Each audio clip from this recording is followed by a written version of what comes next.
C'est dans l'extrême est de l'Inde, dans les régions de Mizoram et Manipur, que la communauté juive indienne de Benaï Manassé a élu domicile.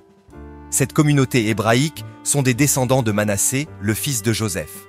Ils ont vécu isolés du monde pendant des siècles, transmettant oralement leurs traditions, en croyant qu'elles étaient uniques. Pendant des décennies, la communauté de Bnei Ménaché a lutté pour être reconnue en tant que peuple hébreu.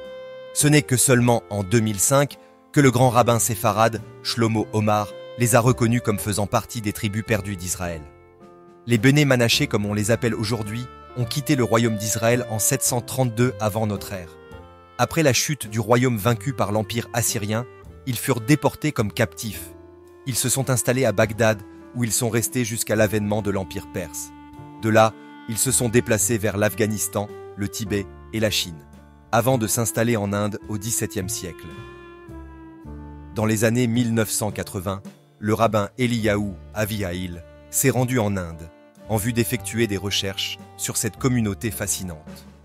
Remarquant les similitudes entre la tribu et les traditions juives, il les nomma Benaï Manassé, c'est-à-dire les fils de Manassé. Dans leur tradition, ils croient en un ancêtre qui a résolu des problèmes, grâce à l'interprétation des rêves. Cet ancêtre a vu ses descendants réduits en esclavage, puis libérés par un homme qui a fendu la mer. La tribu célèbre aussi une fête avec des pains sans levain, en peignant les montants de leurs portes avec le sang des agneaux. Et bien que vivant au milieu de la culture polythéiste de l'Inde, cette communauté a gardé son identité et ses pratiques pendant des siècles. Les vagues de retour des Bnei Manassé vers les terres d'Israël se sont accélérées depuis leur reconnaissance officielle. Il reste encore une bonne partie d'eux en Inde. À leurs arrivées à l'aéroport, ils furent accueillis par le représentant du gouvernement, chargé de la recherche des tribus perdues d'Israël et de l'établissement des nouveaux immigrants.